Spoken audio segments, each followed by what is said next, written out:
हम इस वक्त जननायक चंद्रशेखर विश्वविद्यालय के पास हैं और आज का अवसर बड़ा ही अच्छा है। बड़ा ही जानदार और शानदार तरीके से ये आयोजन हो रहा है दीक्षांत समारोह, जिसमें उत्तर प्रदेश की राज्यपाल आनंदीबेन पटेल मौजूद हैं। दीक्षांत समारोह को सफल बना रहे हैं। आइए बात करते हैं, डॉक्टर प्रतिभा पांडे हमारे सामने हैं। आज के आयोजन के बारे में क्या कहना चाहती हैं, कैसा रहा आज का आयोजन? आज का आयोजन अत्यंत विषम परिस्थितियों में अत्यंत सफल आयोजन रहा। इस भीषण ठंड में ठंड और इसमें वित्तीय समस्याएं भी थीं और विद्यालय जिस तरीके से दूरस्थ से शहर से कि उसमें बसा हुआ है, उसमें माननीय कुलपति को मैं बहुत बधाई दूंगी कि उन्होंने इस तरीके का सफल आयोजन दूसरी बार किया परिसर में। तो आप मंच के सामने थे, आपके सामने राज्यपाल आनंदीबेन पटेल भी थी। वो कैसा लगा उनका उद्बोधन, उनका कैसा रहा कार्यक्रम? हमेशा की तरह बहुत अच्छा, प्रेरणादायक और शिक्षा शक्ति। यूनिवर्सिटी को और बेहतर बनाने में क्या सोच होनी चाहिए, क्या सुझाव है आपके?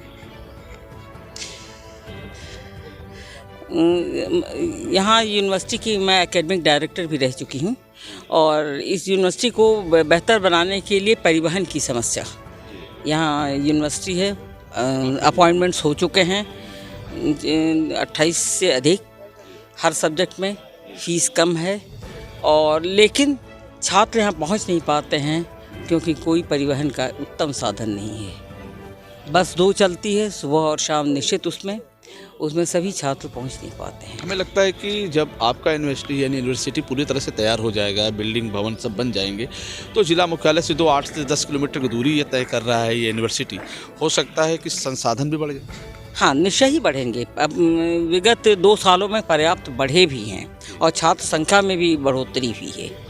यहाँ पर नियमित क्लासेस चलते हैं, जो आजकल ज़रा परिपाटी के बाहर है। यूनिवर्सिटी परिसर में हम यहाँ रहे हैं और हम यहाँ देखते हैं, शिक्षा जगत से हम जुड़े हुए हैं। यहाँ नियमित रूप से क्लासेस चलते हैं और शिक्षक पढ़ाते हैं। छात्र छात्राओं के लिए क्या है, उनको अपने भविष्य के लिए क्या करना चाहिए, क्योंकि आप एक सफल टीचर भी रही? सबसे छात्र छात्राओं को सबसे बड़ी बात है कि वर्तमान में अपने दायित्व को पूरा करें। वर्तमान का दायित्व उनका अध्ययन है, वो उसमें अपना मन लगाएं, भविष्य सतह बन जाएगा। तो आपको लगता है ना कि बलिया से निकला हुआ छात्र राष्ट्रीय स्तर पर अपनी पहचान बना सकते? हाँ, एकदम बना सकते हैं और इस विश्वविद्यालय में कई क्षेत्रों में लोगों ने बनाया है। हम लोग भी बलिया ही के रहे हैं और हम लोगों ने उस ज़माने में केवल पढ़ा है। मेरे भाई बहनों ने वर्तमान का प्रयोग किया है और इंडिया के हर अच्छी पोस्ट को वो किए अख्तियार किया है। और बलिया के छात्र छात्राएँ ऑल ओवर इंडिया सर्वत्र मिलते हैं। बलिया की धरती बहुत ही बौद्धिक स्तर पर उर्वरा है। पहले देखा गया कि राजकीय इंटर कॉलेज में जो निकले स्टूडेंट कई IAS बने, PCS बने, इंजीनियर बने, लेकिन अब के वर्तमान जो शिक्षा प्रणाली है, ऐसे में बहुत कम लोग निकल के आ पा रहे हैं।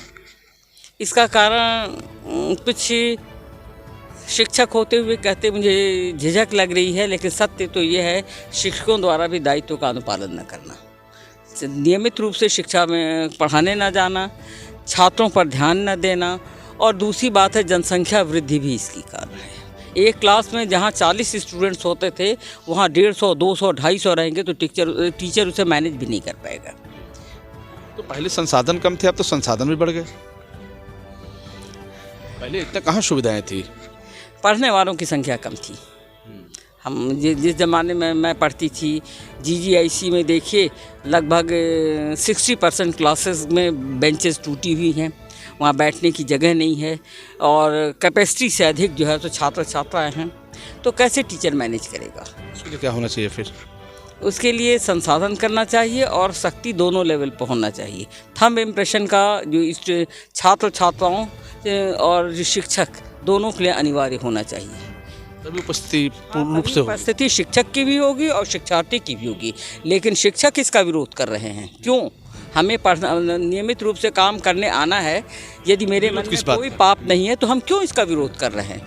ये तो हमको सोचना समय पड़ेगा। मतलब शिक्षकों को भी अपने कर्तव्यों का पालन करना पड़ेगा। एकदम करना कि थंब इम्प्रेशन से उपस्थिति का विरोध क्यों हो रहा है? क्योंकि उन्हें आना नहीं है। जिसको आना है वो क्यों विरोध करेगा? मुझे नियमित रूप से नियम का पालन करके अगर क्लास में पढ़ना है और आना है तो हम थंब इम्प्रेशन से उपस्थिति का विरोध क्यों करेंगे? हर बात में लोग धरना करते हैं। हमारे ज़माने में भी इसका शुरुआत हुआ, सब लोग धरने पर बैठ गए। ये क्यों? यह तो सोचने का विषय है ना कि हम काम नहीं करना चाहते हैं। और चाहते हैं कि हमारी जनरेशन अच्छी हो। डॉक्टर प्रतिभा पांडे ने कहा कि शिक्षा जगत यानी शिक्षा के क्षेत्र में बलिया तभी नाम रोशन कर सकता है जब शिक्षक और छात्र एक साथ समय से विद्यालय पहुँचे और अध्ययन करें, तब वो कहीं ना कहीं सफलता की सीढ़ी पे चढ़ सकते हैं। इसके लिए शिक्षकों को भी उन्होंने बताया कि शिक्षकों का भी जो अपना कर्तव्य है उसका पालन करना चाहिए, ताकि शिक्षक अपने तरीके से शिक्षा के क्षेत्र को यानी बलिया को बेहतर कर सके। फिर हम आपसे जुड़ेंगे, तब तक इतना ही। जुड़े रहें बलिया आजकल से। मैं रोशन जायसवाल, नमस्कार।